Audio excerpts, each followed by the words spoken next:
Hello and welcome to this topic where we are going to discuss the elements of test plan. We are going to have a detailed look at them and we'll start with thread group with this session. In thread group, we have seen some of it already. Thread group will discuss the control panel. We'll see a test case with single thread group and a test with multiple thread group. We'll talk about setup thread groups, tear down thread groups, and the interaction of thread group with test plan. We'll also see some custom thread groups. So let us get started. I'm going to launch the Jmeter GUI. So I have it here inside this bin folder.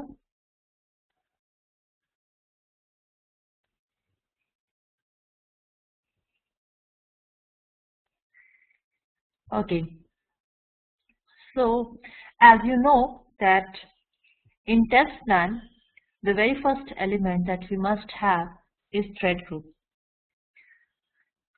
So I add this thread group, I right click on the test plan. Under add menu, you have threads, users, and then thread group. Inside this, you also see setup thread group and tear down thread group. So first we'll begin with the first option, thread group. So you do see the control panel on the right. Now thread group is the beginning point of any test plan. So whenever we are creating any test script, or in Jmeter context we call it test plan, the first step would be to add a thread group in the test plan. Now this thread group is meant to control the number of threads, as the name says. Okay, thread group. It is a kind of user group because threads refer to users here, virtual users. Now on the control panel, you do see the name of the thread group. You can put the comments. By default, the thread group name is thread group already. You can put comments. There are some options over here like what action to be taken if there is any error, if there is any sampler error or error that occurs in a request. Then you have thread properties here. We have had a glimpse on it before also.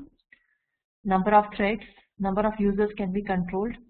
It has ramp up period, that is how many users to, in what duration, in what number of seconds, or in how much time should the Jmeter send these number of users in the system up and running. Okay. Then loop count. The default loop count is 1, and if you want to run it forever, if you want to run the test in an infinite loop, you can check this box forever. So this would be a never-ending test unless and until you stop it manually yourself. So this is loop count. This is like an iteration. Okay. Now thread group primarily holds a controller like this element. Under this you can add more test elements, and primarily you can add controllers. Like we've seen in previous tests, we have added recording controller, we can add simple controller or any controller. So basically it will hold the steps, the test steps. Okay. Now let me add, I can directly add the steps also. It is not necessary that I must have a controller. I can directly add samplers. I can directly add some request. So to start with, I will just add one HTTP request.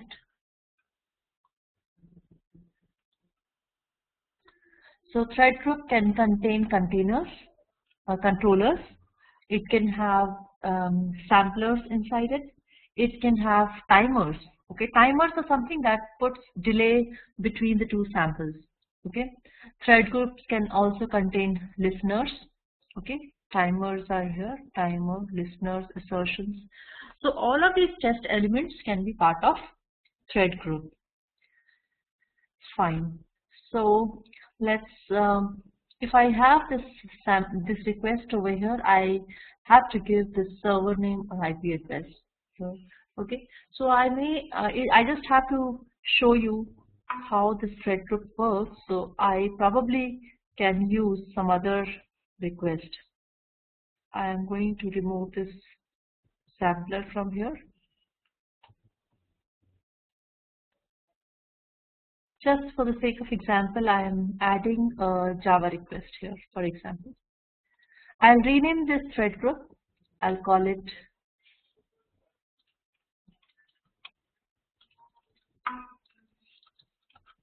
guest users.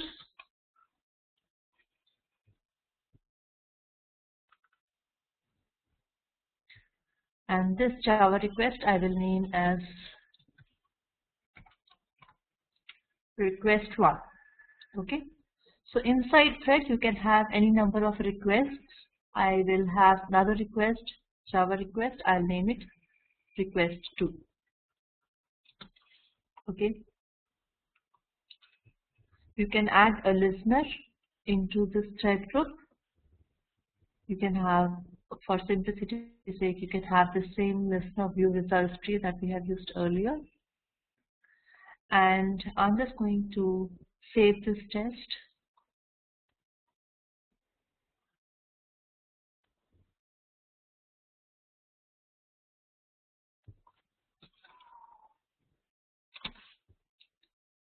Okay.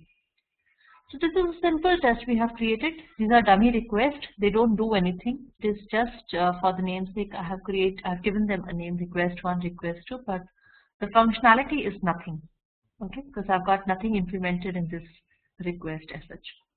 So now when I run this test, I must save it. I have saved it, and now when I run this test, you see request 1 and request 2 get executed, and you see the order.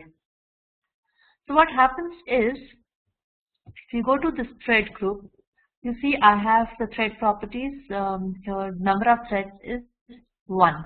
So I have one user. I have set up one user to execute this test plan, and request 1, request 2, they happen in sequence. They occur sequentially. They are executed sequentially, and that is what you see in view results tree, the result of each of its requests. Okay. Now let me increase the number of users here. I may want to run this test, say, with 10 users. Okay.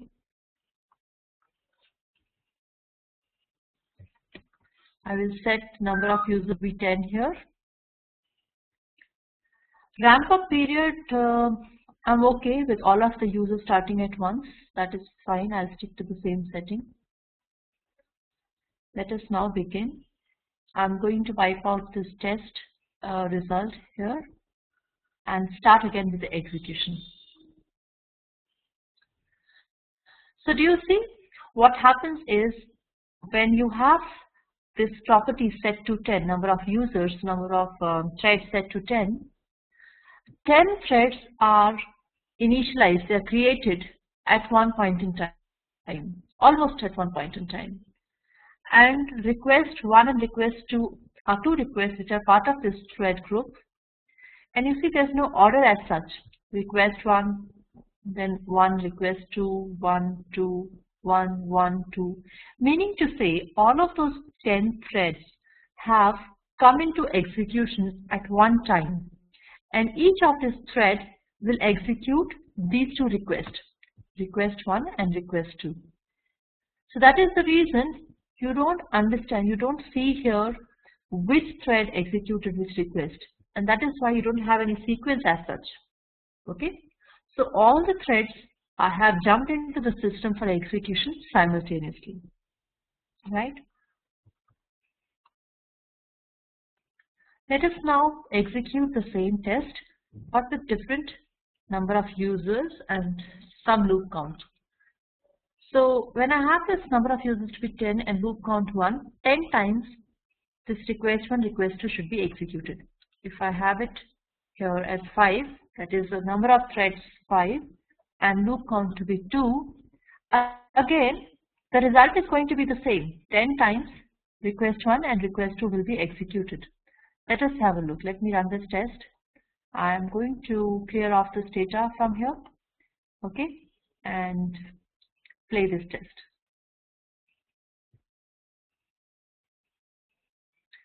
So again, if you notice, there is no sequence as such, request 1, 2, because each of the threads will execute independently. Okay, although they have begun at one time, they have entered into the system for execution at one time, but they are independent in execution. They are all running at one time concurrently, but doing their own role. And each of the thread has role to do request 1 and request 2, and do it twice because the loop count is set to 2. So each thread, there are 5 threads, each thread will begin and will do 2 iterations of this request 1, request 2. So this is how threads and loop count, this is what is the behavior of users when you set number of threads to be more than 1 and loop count to be more than 1. So this behavior is in case of single thread group, because in the current test plan we have one thread group. We can have multiple thread groups in a test plan. Okay. Now, let us understand why would we require multiple thread groups. See, when you are running a test, when you are creating a scenario for a module, for example, in this case we will understand Koha. Koha is a library management system. Okay, and this application, this library management system may have users which are actually working as an administrator to the system, and also it can have students coming in and browsing for availability of books. So there are 2 user roles. Okay, I may just rename this thread group. I may call it, say, student users,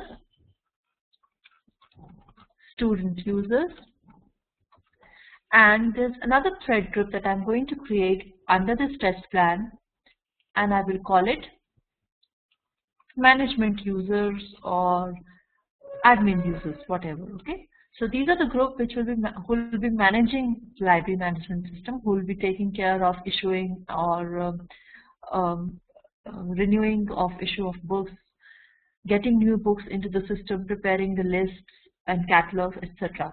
Okay, and students will be browsing the availability of books, reserving the books through the system, or raising a request to to reserve a book for them online. Okay, so there are 2 different roles on this application, and we want to capture both of these scenarios in one test, and that is when this will help us to have 2 thread groups. Because of course the number of students accessing the library management system would be more. Say, I can say there are 500 users, okay, which may be doing some activities, some user actions. Management group, maybe there are some, say, 25 odd people who are managing the system for entire college or entire school. So hence the number of users are different for each of these thread groups. The ramp up period or the loop count may also differ for these 2 thread groups. The idea is that you can have multiple thread groups in a test because the number of threads may differ, like in this case. Okay. So let me now again put some more requests in this management thread group as well. Same thing I will do. I'll copy this request and put it in the management request. I've got 2 requests. Student users have request 1, request 2, and I'll call it management request 1, and I'll call it management request 2. So both these things have separate requests, and they have thread properties also different from each other. Now, when I execute the test, view results tree is part of this thread group. So it will not show me the results for management group. So what I can do is I can add a new listener under the test plan, and this new view results tree, this is at same level with the 2 thread groups, student users and management group. Hence it will capture the result data for both these thread groups. Unlike this view result test tree, results tree will capture the data only for student users test thread group. The reason being that this is part of this particular thread group only. So let me just disable it for a while for the current run. So I have got two thread groups with different threads in each of these groups, 500 and 25. I'm just keeping it 50 for the purpose of faster execution. And let me just clear up everything and execute this test. And let me save it once and execute this test. See, in totality, this thread group will run 50 times. The execution of the test, the request under this thread will happen 50 times. And for this, it will happen 25 times. So total, you will see 75 such requests. And again, if you notice, request 1, M request 1, request 1, request 1, M request 1. There is no order as such. All of the users, all of the threads have begun, and both the thread groups, the users in both the thread groups have begun at one time. Okay, there is no sequential execution. Both thread groups are in execution simultaneously. They are concurrently executing. The users from each of these thread groups are executing concurrently. That is the reason you don't see any order as such.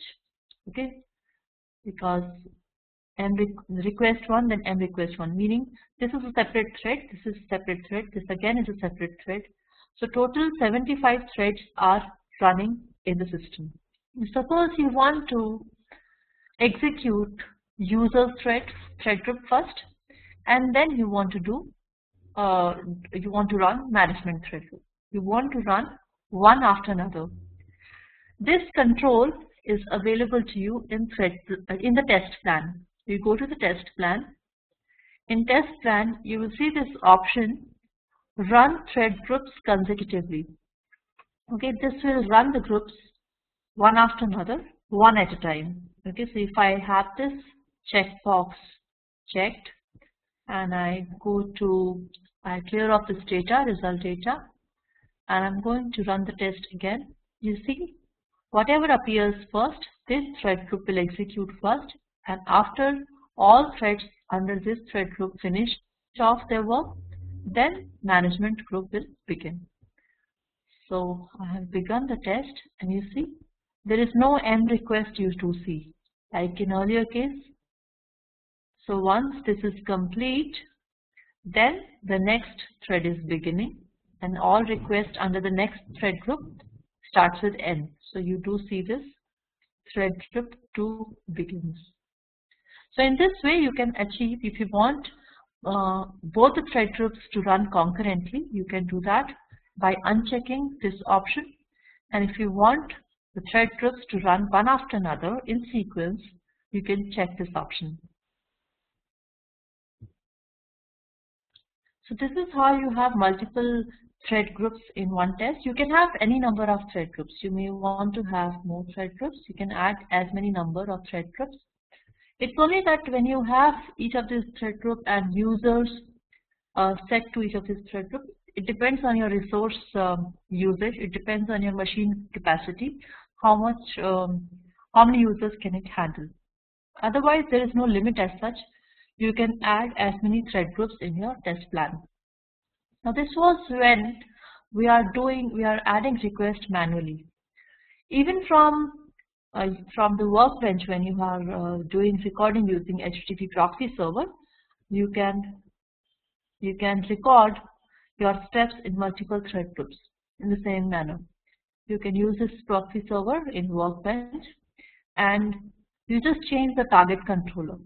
So over here, when you click here under this target controller, you'll see both the thread groups are shown independently. So you can have you can select student users, or you can have management group. So this way you can even record your actions under different thread groups. Now the next test element in thread group.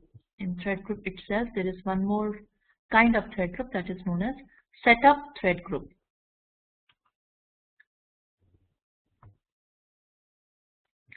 So as the word says, set up. Okay, it is going to set up your test. It is going to whatever actions are required for preparation of your test. All those activities will be under this setup thread group. In JUnit, there is a concept of setup and teardown. These methods, setup and teardowns, they occur right before the test. Like before your test executes, the setup method will prepare the test for execution. For example, if you have to create any variables or objects, you have to initialize, or you have to create any connections to the database or HTTP server. So all of that setup activity, the preparation activity, initialization activity will happen in setup thread.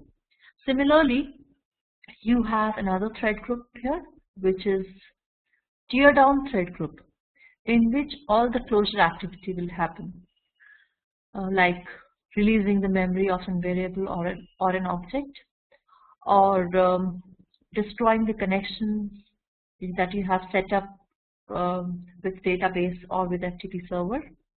So all that activity will happen in teardown, and initialization activity will happen in setup thread group. From a Jmeter perspective, you can see that setup and teardown will run only once. Okay, so let me just show you the example.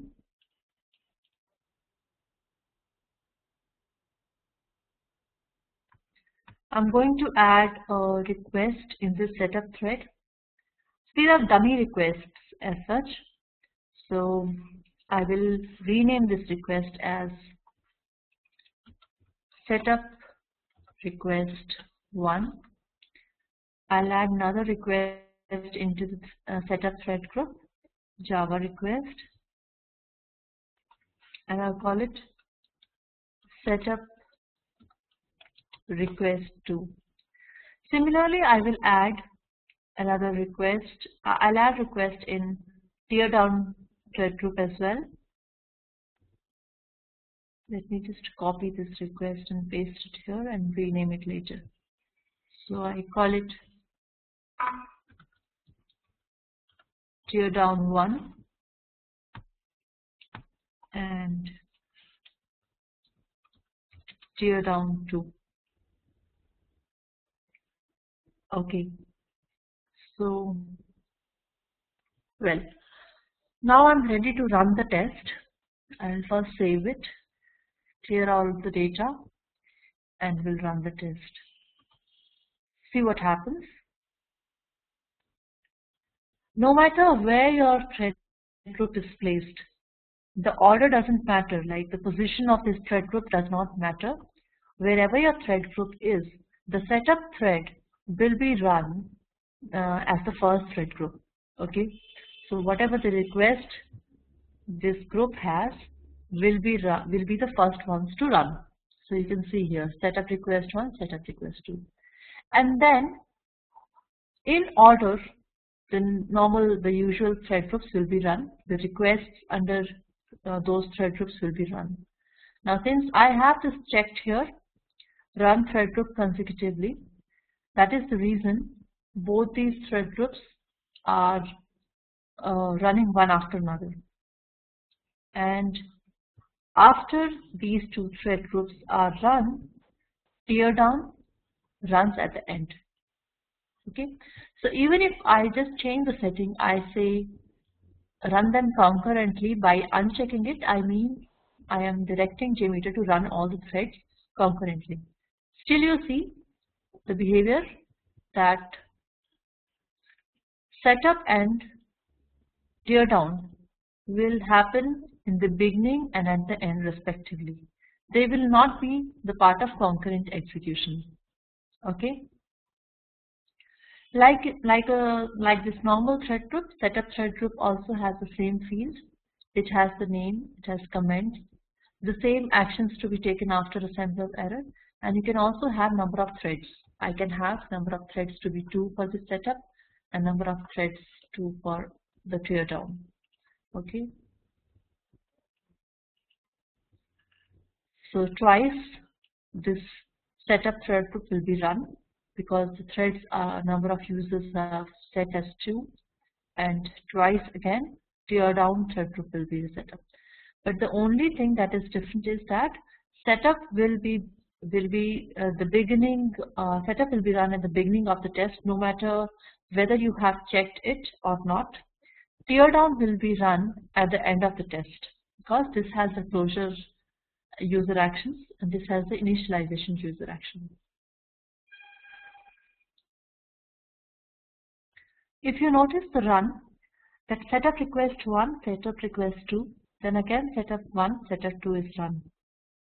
You may be thinking that since there are two thread groups, since there are two users in this thread group, there is a sequential execution of by each user, right? Request 1, request 2, then request 1, request 2.